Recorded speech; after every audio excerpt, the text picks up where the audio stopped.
Hey, you can buy a Adventure 390 for 4.5 lakh or something. Is it worth investing for this motorcycle for 7.2? What I'll say is that, what's up YouTube, welcome back to another video on this channel, and today we have the very famous Honda CB500X. So welcome back to another review, and oh boy, 3 days with the motorcycle, and I just have to tell that I'm loving this motorcycle. First of all, I have to tell you one thing. Don't tag me as a Honda fanboy or something, because yes, I understood the fact that this motorcycle actually came to the market with a hefty price tag, but let's keep the price apart and let's judge whether this motorcycle is good or bad, and after that we'll talk about the pricing. By the way, this motorcycle has got a 1 lakh cut over the showroom, so it is more affordable now. So let's see whether this motorcycle is a good motorcycle for our road conditions. So first of all, the looks. Actually, this motorcycle has been in the Honda's fleet for very long time. We have seen this motorcycle in the Indonesian market, so the design is something which we have seen in the internet for a long time, but this is the first time we are seeing this in India. Very less graphics. I think the graphics part has been left out for the next version of Honda. Just Honda things. So looking from the front, we have a very small headlight. This headlight is actually familiar for Indians. You might have seen the same headlight for the CB500X, but when it comes to this fairing, the small fairing portion and all, it looks neat, it looks premium. The plastic quality is excellent. If we look down, we can see a big radiator there, and the conventional forks that is actually about to get an upgrade for Indian market. And we have dual purpose tire in the front.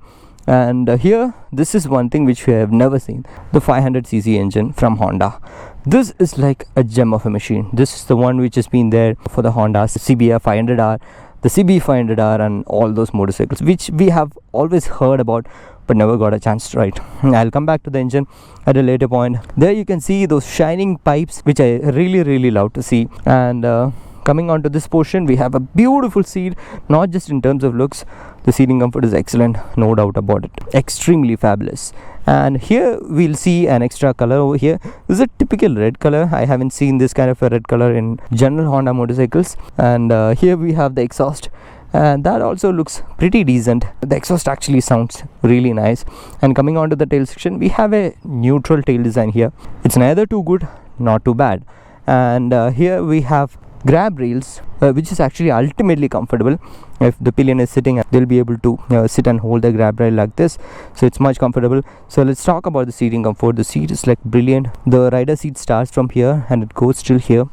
Excellent comfort, be it off-roads or be it on the road or highway touring, everything. It's really nice. And again, one more time, when we come back to the front section, we have an adjustable visor here, but it's not an on-the-fly adjustable thing. We have to use the Allen key to adjust it. So you have to stop the motorcycle and adjust it and then start riding. That's all about the look. So in my personal feel, looking at all the adventure motorcycles that we have seen in India, this has slightly above average looks. It looks clean, it looks classy, that's what I have to say. So when we get on the motorcycle, it's actually a slightly taller motorcycle, but the good part is it's too light compared to all other ADs. For that matter, take the Himalayan or the SD Adventure. This motorcycle is much lighter than that. It feels much lighter than that. The handlebar is wide. I have a feel that compared to the other motorcycles in Honda, the bar and weights are a little shorter, not an issue. And these mirrors are kind of giving good visibility, no problem. And the handlebar is actually raised. You can see that it is a raised handlebar, and pretty basic things on the handlebar, because this motorcycle doesn't comes with any other electronic gimmicks.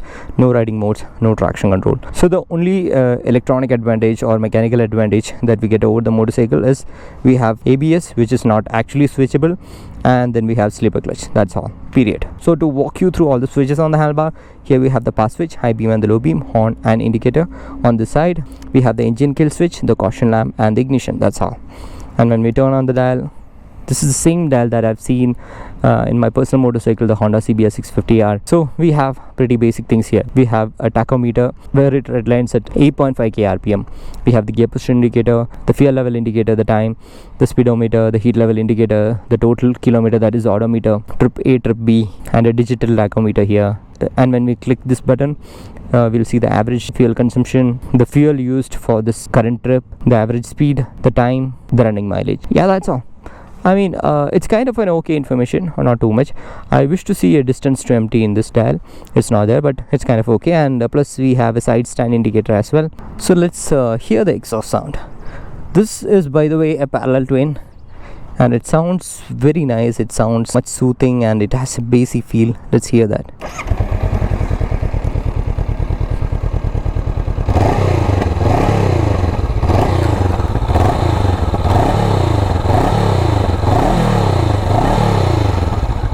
Sounds nice. Actually, I love to see that pipes over there, the two exhaust pipes. But on the flip side, being an adventure motorcycle, I'd like to see a protective bash plate over there. But Honda actually advertised this motorcycle as an adventure tourer, not a proper off-roading motorcycle.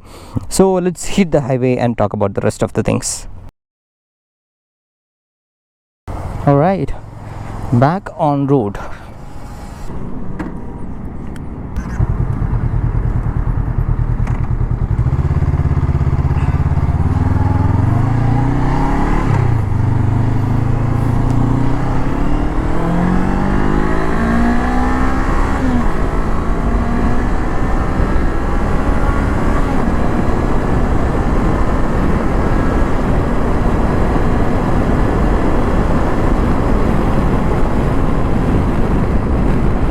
That's how the CB500X engine pulls. It is such a nice engine, you know. Honestly, I have to say that if you are actually used to bigger motorcycles, say something in 800cc like the Tiger 800 or the Tiger 900, or for the reason Honda CB650R, you won't be really feeling that kick out of the engine on the road. But the thing is, like, this engine is such a sweet engine that it actually gives you a nice kick from 4000 to 7000 rpm. It is made for that. The bottom end torque is decent. The mid-range is really nice. It sounds sweet. I honestly look forward for a Honda CB500R out of this engine because this is such a nice engine to ride with. And coming onto the top end, really onto the 8.5k rpm where it touches the red line, there is a minor vibration coming over here and all, but it's not to a level where it is too annoying and all. It's something manageable, and the kind of cruising speeds this motorcycle can do is something like how 120 to 140, which is a piece of cake. And it can go till a speed of 160. That's what I could do in the morning. But even if you are going at a speed of 140, it still has juice to pull to 160 for some quick overtakes if it is required. But otherwise 120 to 160 is a piece of cake. So to talk about the riding ergonomics of this motorcycle, we have a wider handlebar, and the control on this motorcycle is like really nice. You don't have to put so much of pressure to change directions or even to do off-roads or when you're normally riding. So it's kind of an effortless riding. We have completely upright riding posture. The windscreen is actually giving protection till a speed of 90 to 100. That's also pretty decent. And we have a forward set foot peg. The seat is ultimately comfortable. That means it's a motorcycle made for comfort. That's what I can say looking at the ergonomic. And coming on to the brakes, this has decent amount of braking. It's really nice. By the way, I've already mentioned that this is not a heavy motorcycle.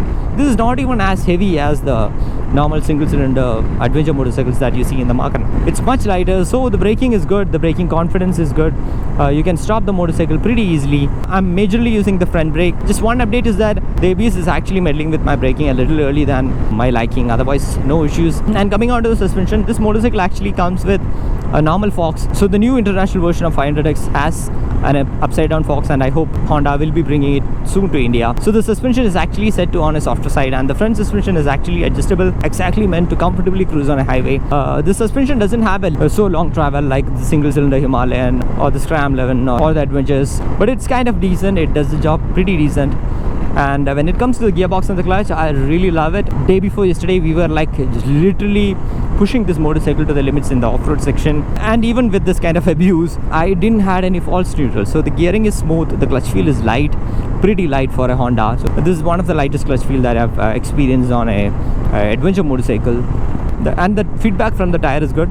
It's a 50-50 tire. It is good for roads and good for off-roads as well. You see that we just ran over through smaller humps there. The suspension has taken out everything. And now when it comes to the city riding aspects, again, I've already mentioned it's much lighter to ride. You'll be very comfortable to ride this motorcycle inside city. And I didn't really face any heating issue on this motorcycle. First of all, I was wearing a long pant and a shoe all the time, so I really didn't face any heating issue.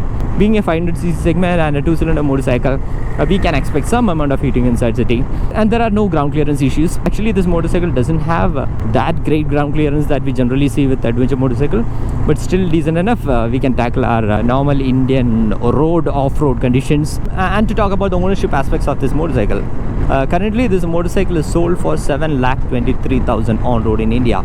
Okay, let me cut the chase. Honestly, I feel this is a value for money machine, because 7.23 for this kind of a machine which can do literally everything is really nice. I know few people will be coming and complaining that hey, you can buy a Adventure 390 for 4.5 lakh or something.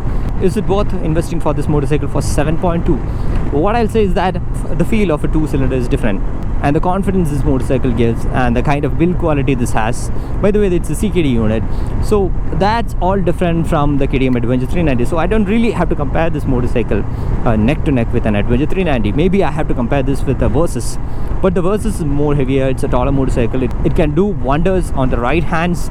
I have to say in that way. So again, that's also a different comparison. But when this motorcycle was introduced in India, it was I think 8.3 to 8.4 lakh, which is expensive, because the price actually pushes this on to a different segment. Now let's keep the price apart. Let's see the other things in the ownership aspects.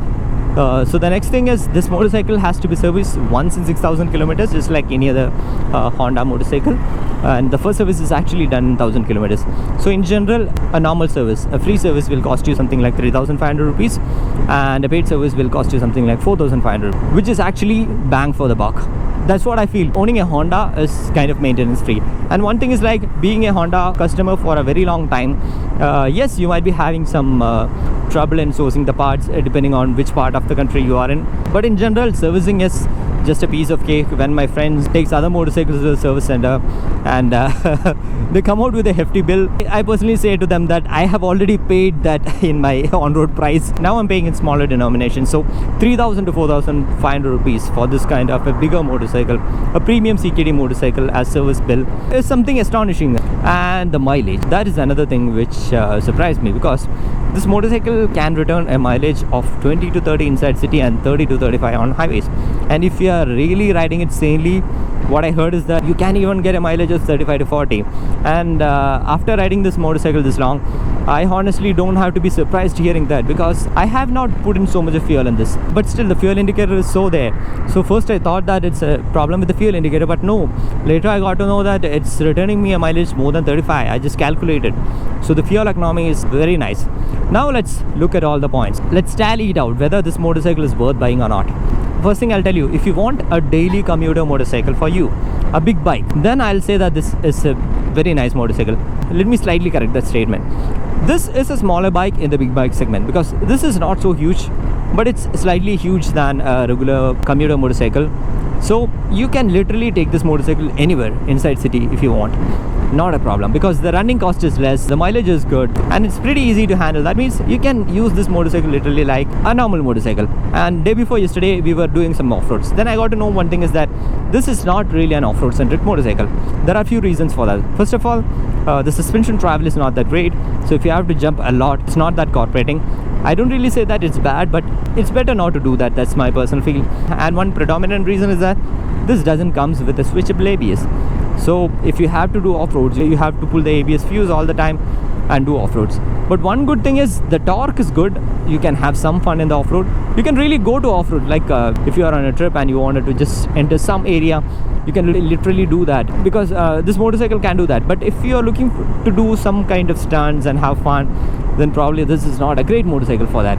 And you look around, you'll get to see that, because there is no bash plate in the front. That means the engine is so exposed. You need to have a lot of protection if you drop the motorcycle or if you are having a fall. And one another thing which I noticed is that this comes with normal touring foot pegs. There is no adventure foot pegs with those spikes. So that means Honda don't want you to take this motorcycle for off-roads. So off-roading, I'll say that 50-50. It's up to you. You can use it, no problem, but it's not a hardcore motorcycle. You'll get very good off-roading motorcycles for better price that's my take. And when it comes to touring, oh boy, this is where it lives. 120 all day long, no problem. Actually, I was riding this motorcycle in the morning. I really don't feel any kind of fatigue. Only one thing is like this windscreen is actually blocking everything, so sometimes I have to stand on the foot peg and get some air, because I'm so used to sports motorcycles and naked motorcycles that I might start sweating even in this kind of thing. I'm not kidding you. I start sweating and I don't want to unzip the jacket, so I generally stand and get some air. That's how it goes. So that's a brilliant road touring motorcycle. So this is one motorcycle which I wanted to buy when I was selling my CBR 250R. So I was waiting for this and I got to know that this is not coming at that time, and blindly actually I booked for the Honda CBR 650R, which is actually a sports touring motorcycle, and that is my genre. So I don't regret my decision. But this one is just sweet for Indian roads. But yes, the pricing is a bit heavy, and hopefully the new version of the 500X will be coming with the upside down forks and few more updates. So literally, if this is coming again in this same price range, bang for the buck. I don't really have to say anything about it, because the single cylinder motorcycles are not going to compete with this motorcycle in terms of build quality or the engine refinement or the power or anything. Not at all comparable. This is way further ahead. And if you have to compare this motorcycle with the Bentley 502X, it's something different again. On this motorcycle, the running cost is less, and this is less heavy compared to that motorcycle.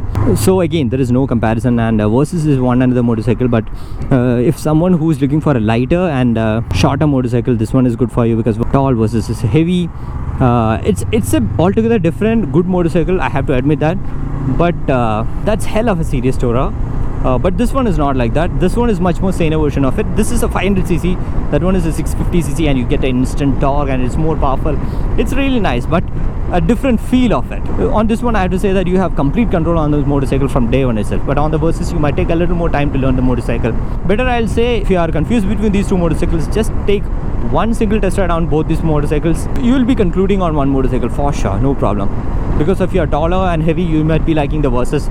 If you're shorter, you want a lighter motorcycle, you'll be liking the 500X. So this is my take on the Honda CB500X. I was longing for this ride for a very long time, and now I got hands on this motorcycle, so I'm really happy for that. So I hope this video is helpful for you, and if you have any doubts on this motorcycle, do let me know in the comment section. And as always, show some love in the form of likes and comments. See you in the next video. Until then, bye bye. Oh, you see that kick?